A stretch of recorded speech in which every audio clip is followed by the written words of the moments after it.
नमस्कार। कभी सोचा है कि हमारे गांव में बड़े बड़े फैसले कैसे लिए जाते हैं? आज हम हरियाणा की स्थानीय सरकार की इसी दिलचस्प दुनिया को करीब से जानेंगे।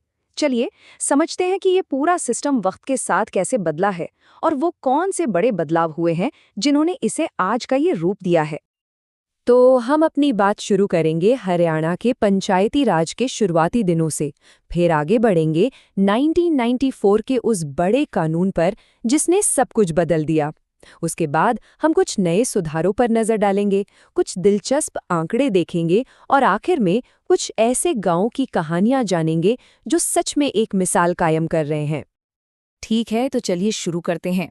आज हम जो सिस्टम देखते हैं उसे समझने के लिए हमें थोड़ा पीछे चलना होगा, उस वक्त में जब हरियाणा पंजाब का ही हिस्सा हुआ करता था और इसके गांव बिल्कुल अलग नियमों से चलते थे। तो सारी कहानी शुरू होती है 1952 के पंजाब ग्राम पंचायत एक्ट से।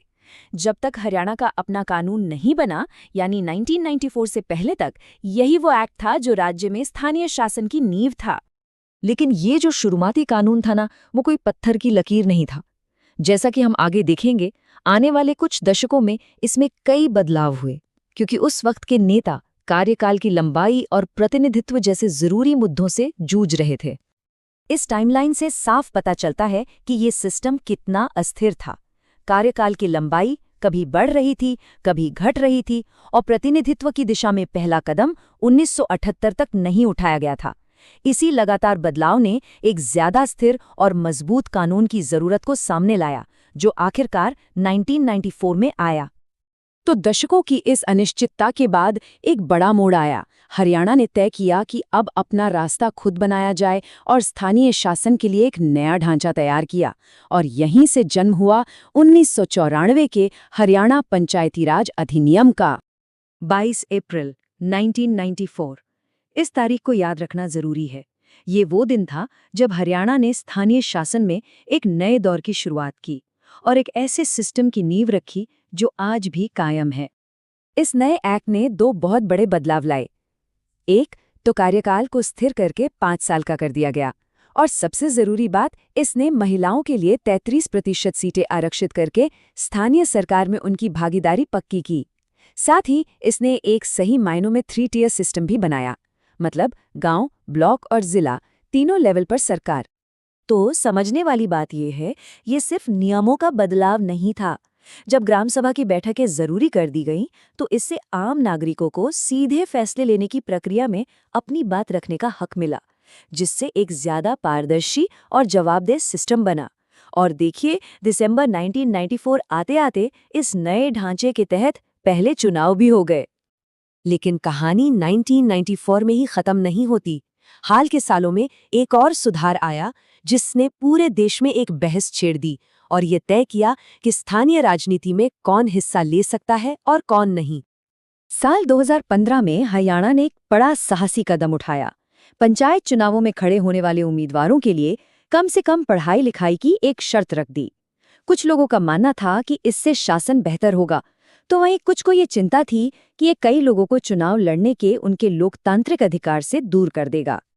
दिलचस्प बात यह है कि इस कानून ने अलग अलग समूहों के लिए अलग अलग मानक तय किए। ऐसा लगता है कि ये कोशिश थी ये देखने की कि जो पुराने समय से पढ़ाई लिखाई में असमानताएं रही हैं, उनकी वजह से ये नए नियम महिलाओं और अनुसूचित जाति के उम्मीदवारों को बड़े पैमाने पर बाहर ना कर दें।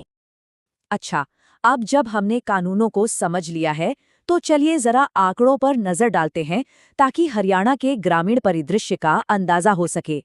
मतलब, ये सिस्टम असल में कितने लोगों और समुदायों पर असर डालता है। 6,841।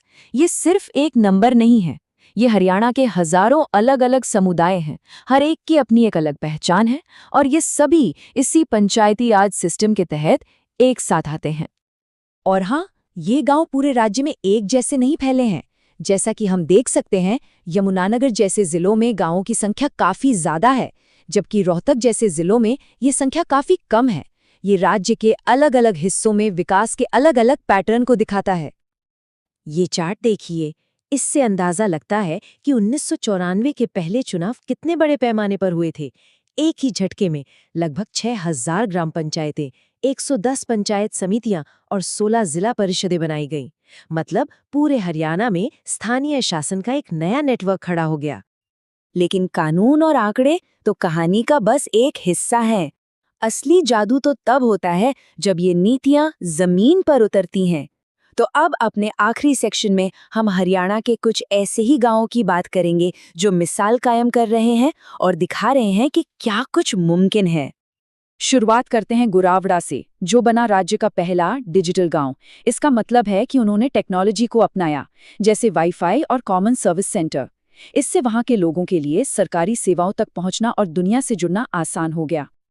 अगला है सिरसी, जो लाल डोरा से मुक्त होने वाला पहला गांव बना। ये एक पुरानी ब्रिटिश जमाने की व्यवस्था थी जिसमें गांव की आबादी वाले इलाकों में लोगों के पास अपनी जमीन के मालिकाना हक के पक्के कागज नहीं होते थे।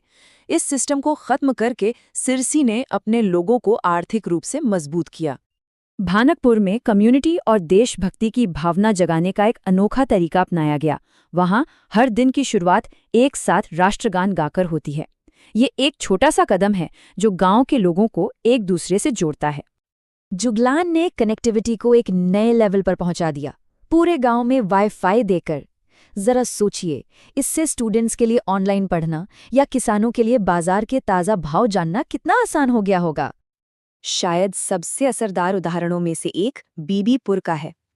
हमारी समाज में कुआं पूजन की रस्म पारंपरिक रूप से सिर्फ बेटे के जन्म पर होती थी, लेकिन इस गांव ने बेटियों के जन्म पर भी इस रस्म को अपनाकर लैंगिक समानता की एक बहुत गहरी और सुंदर मिसाल पेश की। और आखिर में गोदीकाल में सफाई के मामले में एक बड़ी उपलब्धि हासिल की और पहला खुले में शौच मुक्त प्लस गांव बना।